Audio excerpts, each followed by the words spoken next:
Chapter 1, Exploring Data. What do the data say? Is the first question we ask in any statistical study. Data analysis answers this question through open-ended exploration of the data. The tools of data analysis are graphs, such as histograms and scatter plots, and numerical measures such as means and correlations. At least as important as the tools are principles that organize our thinking as we examine data. The 7 chapters in Part 1 present the principles and tools of statistical data analysis. They equip you with skills that are immediately useful when you deal with numbers. These chapters reflect the strong emphasis on exploring data that characterizes modern statistics. Sometimes, we hope to draw conclusions that apply to a setting that goes beyond the data in hand. This is statistical inference, the topic of much of the rest of the book. Data analysis is essential if we are to trust the results of inference, but data analysis isn't just preparation for inference. Roughly speaking, you can always do data analysis, but inference requires rather special conditions. One of the organizing principles of data analysis is to first look at one thing at a time and then at relationships. Our presentation follows this principle. In chapters 1, 2, and 3, you will study variables and their distributions. Chapters 4, 5, and 6 cover relationships among variables. Chapter 7 reviews this part of the text. Exploring data, variables, and distributions. Chapter 1, Picturing distributions with graphs. Chapter 2, Describing distributions with numbers. Chapter 3, The normal distributions. Exploring data, relationships. Chapter 4, Scatter plots and correlation. Chapter 5, Regression. Chapter 6, Two-way tables. Chapter 7, Exploring data, Part 1 review. Chapter 1. When you complete this chapter, you will be able to identify the individuals and variables in a given set of data and distinguish between variables that take on numerical values and variables that simply place individuals in different categories. Explore data involving categorical variables using bar graphs and pie charts. Draw a histogram to present the distribution of a variable that takes on numerical values. Explore and understand data sets by interpreting histograms. Make a stem plot to present the distribution of a variable that takes on numerical values. Make a time plot to present variables whose values are varying over time. Picturing distributions with graphs. Practical statistics uses data to draw conclusions about some broader universe. In our study of practical statistics, we will divide the subject into 3 main areas. In exploratory data analysis, graphs and numerical summaries are used for exploring, organizing, and describing data so that the patterns become apparent. Data production concerns where the data come from and helps us to understand whether what we learn from our data can be generalized to a wider universe. And statistical inference provides tools for generalizing what we learn to a wider universe. In this chapter, we will begin to explore data analysis. A data set can consist of hundreds of observations on many variables. Even if we consider only one variable at a time, it is difficult to see what the data have to say by scanning a list containing many data values. A graph provides a visual tool for organizing and identifying patterns in data, and is a good starting point in the exploration of the distribution of a variable. Statistics is the science of data. The volume of data available to us is overwhelming. For example, the U.S. Census Bureau's American Community Survey collects data from about 3 million housing units each year. Astronomers work with data on tens of millions of galaxies. The checkout scanners at Walmart's more than 11,000 stores in 27 countries record hundreds of millions of transactions every week, all saved to inform both Walmart and its suppliers. The first step in dealing with such a flood of data is to organize our thinking about data. Fortunately, we can do this without looking at millions of data points. 1.1 Individuals and variables. Any set of data contains information about some group of individuals. The information is organized in variables. Individuals and variables. Individuals are the objects described by a set of data. Individuals may be people, but they may also be animals or things. A variable is any characteristic of an individual. A variable can take different values for different individuals. A college's student database, for example, includes data about every currently enrolled student. The students are the individuals described by the dataset. For each individual, the data contain the values of variables such as date of birth, choice of major, and grade point average, GPA. In practice, any set of data is accompanied by background information that helps us understand the data. When you plan a statistical study or explore data from someone else's work, consider the following questions. Who? What individuals do the data describe? How many individuals appear in the data? What? How many variables do the data contain? What are the exact definitions of these variables? In what unit of measurement is each variable recorded? Weights, for example, might be recorded in pounds, in thousands of pounds, or in kilograms. Where? Student GPAs and SAT scores, or lack of them, will vary from college to college depending on many variables, including admissions selectivity for the college. When? Students change from year to year, as do prices, salaries, and so forth. Why? What purpose do the data have? Do we hope to answer some specific questions?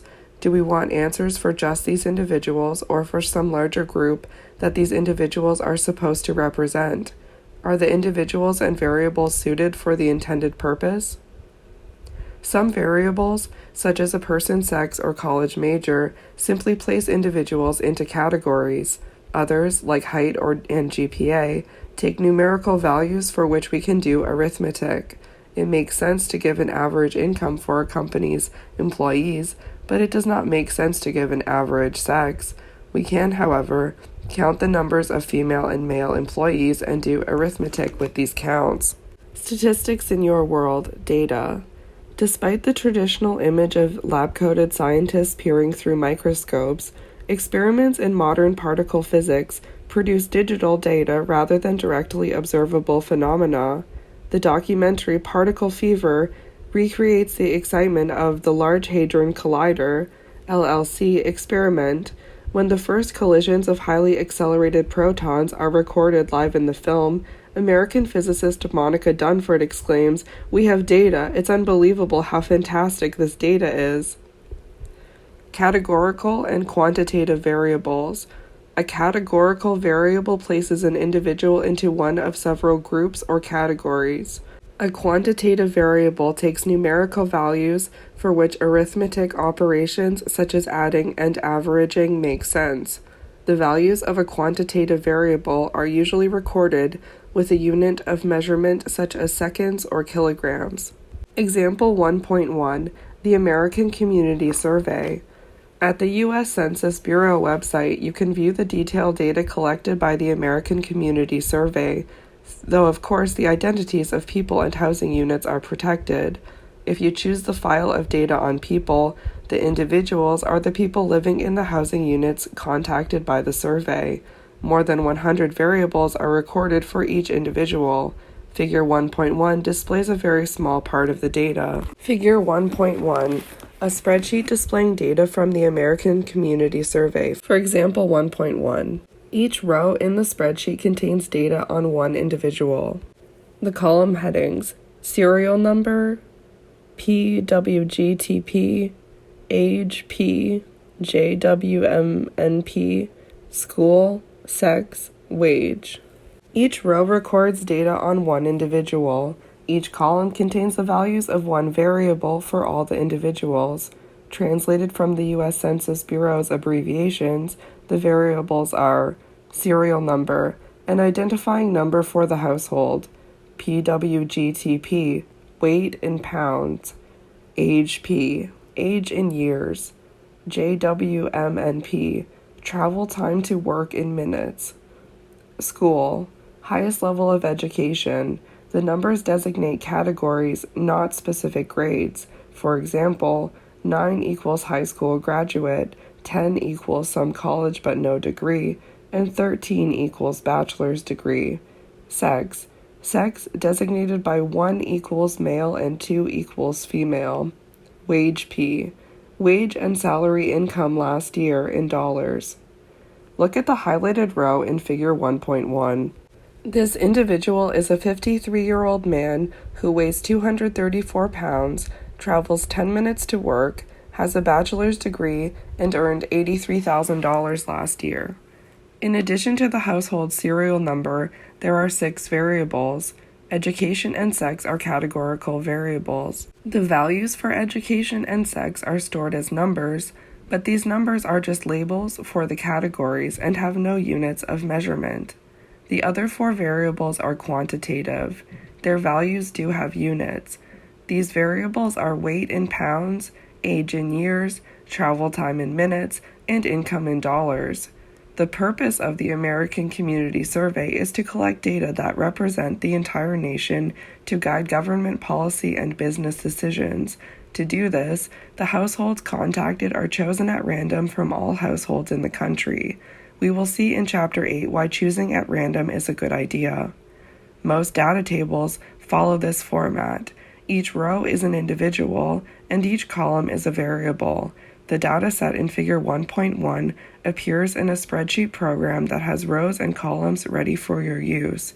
Spreadsheets are commonly used to enter and transmit data and to do simple calculations. Apply your knowledge.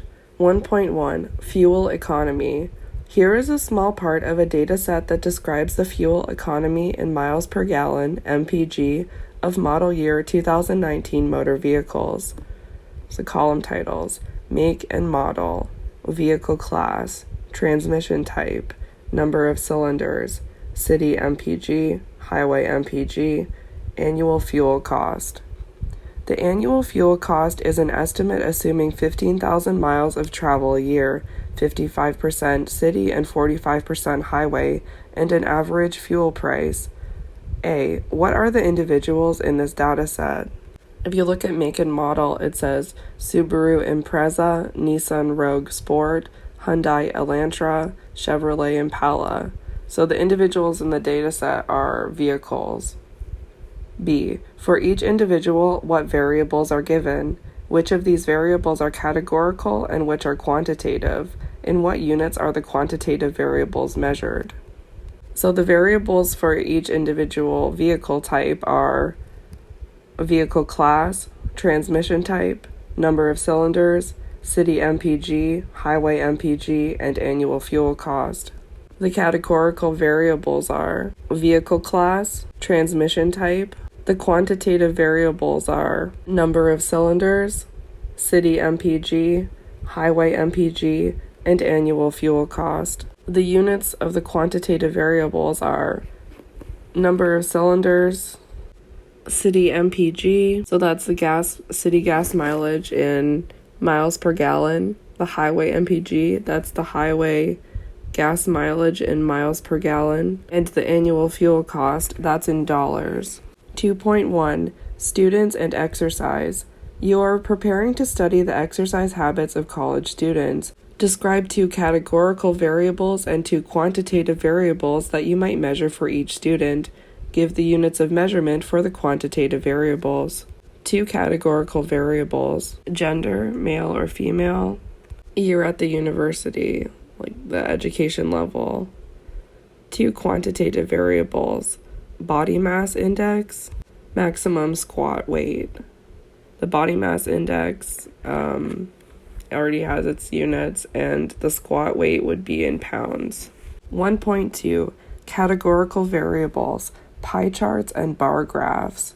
Statistical tools and ideas help us examine data in order to describe their main features. This examination is called exploratory data analysis.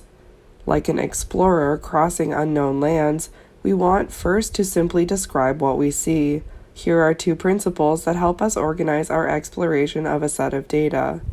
Exploratory data analysis, use of graphs and numerical summaries to describe the variables in a dataset and the relationships among them.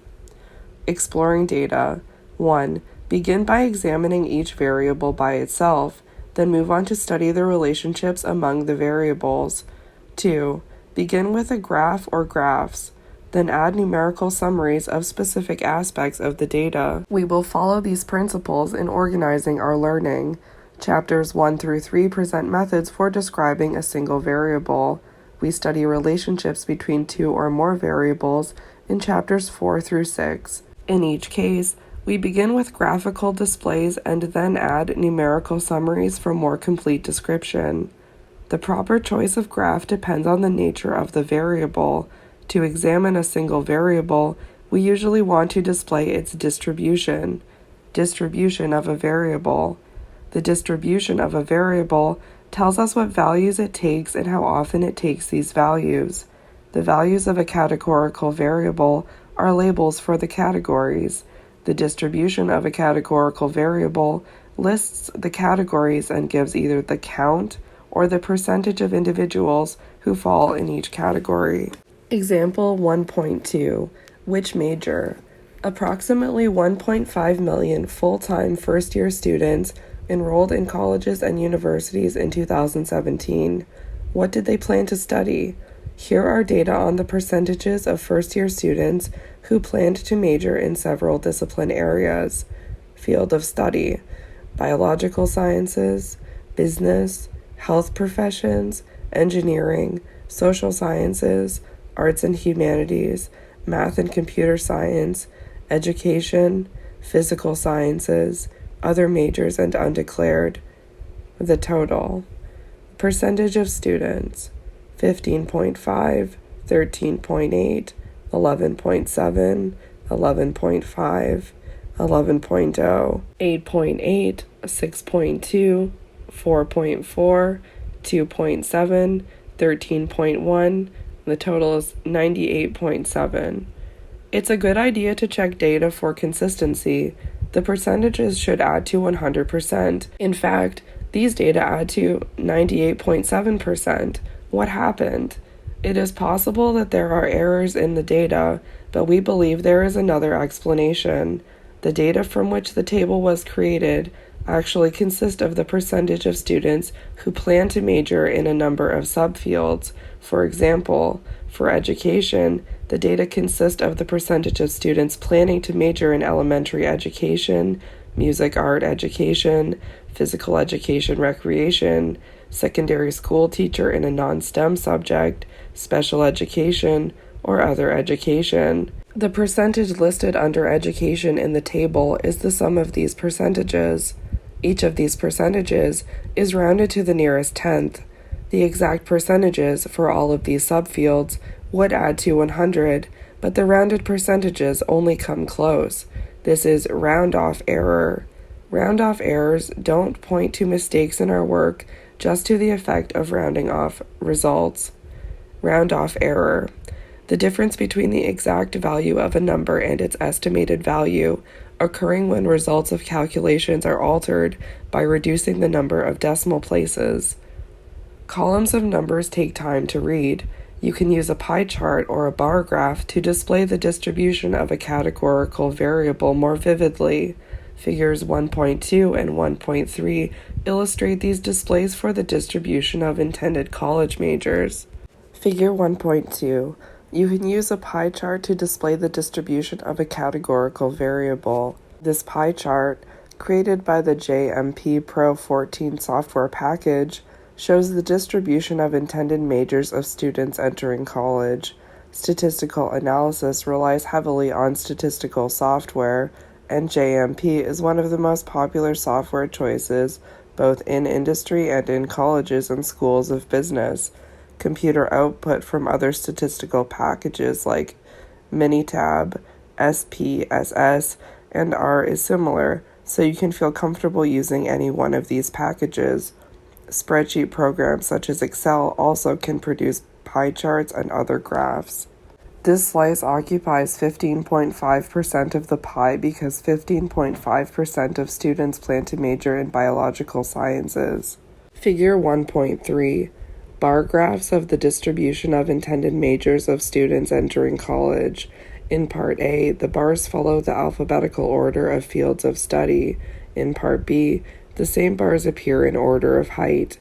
These figures were created with the JMP Pro 14 software package. Percentage of students who plan to major. Field of study.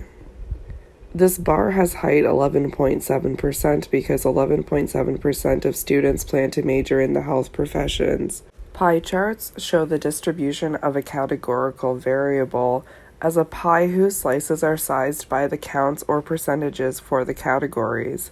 Pie charts are awkward to make by hand, but software will do the job for you. A pie chart must include all the categories that make up a whole. Use a pie chart only when you want to emphasize each category's relationship to the whole. We need the other majors and undeclared category in example 1.2 to complete the whole, all intended majors, and allow us to make the pie chart in figure 1.2. Bar graphs represent each category as a bar. The bar heights show the category counts or percentages.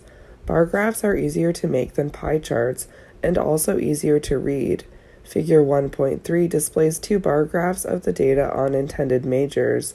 The first graph orders the bars alphabetically by field of study. It is often better to arrange the bars in order of height, as the majors are listed on page 16, as in figure 1.3b. This helps us immediately see which majors appear most often. Bar graphs are more flexible than pie charts. Both graphs can display the distribution of a categorical variable, but a bar graph can also compare any set of quantities that are measured in the same units. Bar graph. A graph that shows the distribution of a categorical variable by representing each category as a bar, with the height of each bar representing the count or percentage for the corresponding category. The bars do not touch. Example 1.3. What audio brands do 12 to 34s listen to? What audio brands do Americans aged 12 to 34 listen to? Edison Research asked which of several audio brands people in that age group listen to. Here are the percentages by brand. Brand: Pandora, Spotify, iHeartRadio, Apple Music, Amazon Music, SoundCloud, Google Play All Access. Percentage of 12 to 34s who have listened to each brand: 36, 46, 14, 20, 10, 23, 8. We can't make a pie chart to display these data. Each percentage in the table refers to a different brand, not to parts of a single whole. Notice that the percents do not add to 100. Figure 1.4 is a bar graph comparing the 7 brands. We have again arranged the bars in order of height, from highest to lowest. Percent who listened to brand, audio brand. Bar graphs and pie charts are mainly tools for presenting data. They help your audience grasp data quickly. Because it is easy to understand data on a single categorical variable without a graph, bar graphs and pie charts are of limited use for data analysis. We will move on to quantitative variables, where graphs are essential tools. Apply your knowledge. 1.3. Social media preferences for younger audiences. By a small margin, Facebook remains the top choice of social media over all ages, with 29% using Facebook most often among those using social media sites. However, more visually oriented social networks such as Snapchat and Instagram continue to draw in younger audiences. When asked, which one social networking brand do you use most often, here are the top brands chosen by Americans aged 12 to 34 who currently use any social networking site or service.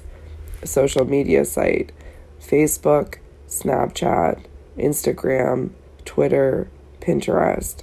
Percentage that use most often: 29, 28, 26, 6, 1. A. What is the sum of the percentages for these top social media sites? What percentage of Americans aged 12 to 34 use other social media sites most often? The sum of the percentages for the top social media sites is 90%. So 10% of Americans aged 12 to 34 use other social media sites most often. B. Make a bar graph to display these data. Be sure to include an other social media brand category. C. Would it be correct to display these data in a pie chart? Why or why not? You could display them in a pie chart as long as you include the other category, because then it displays all of the top brands of people listening to music. D. Data are collected to answer real-world questions. What questions might one use these data to answer? You could look at the popularity of more visual social media versus more traditional. You could check for trends over time. You could look at the most popular and least popular social media sites. A real-world question would be which social media site is the most popular for people between 12 to 34, which is Facebook.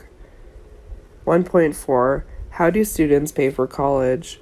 The Higher Education Research Institute's freshman survey includes more than 120,000 first-time full-time freshmen who entered college in 2017.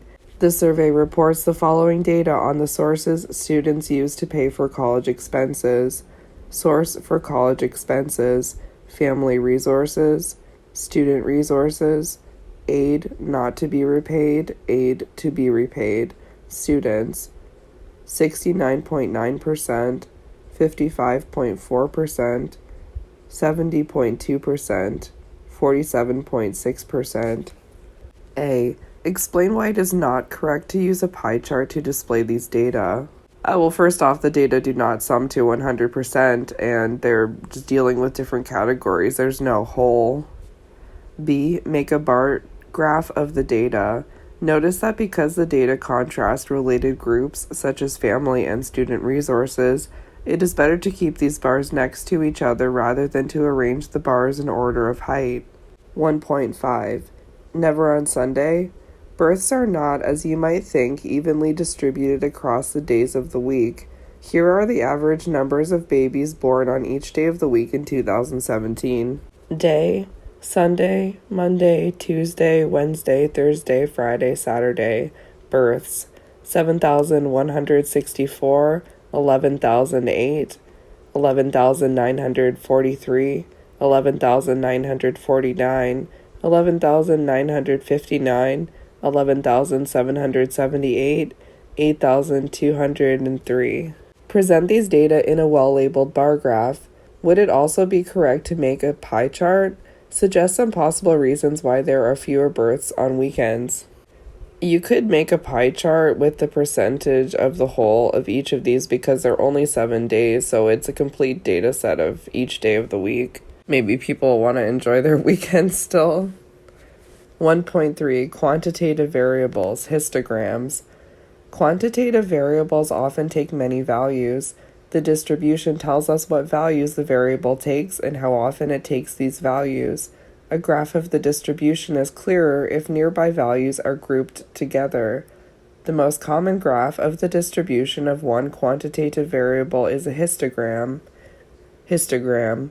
A graph of the distribution of one quantitative variable. The horizontal axis is marked in the units of measurement for the variable. The range of the data is divided into classes of equal width. Bars on the graph each represent a class, with the base of each bar covering the class on the horizontal axis. The vertical axis displays the scale of counts, and each bar's height is the class count. Example 1.4. Making a histogram. What percentage of your home state's high school students graduate within 4 years?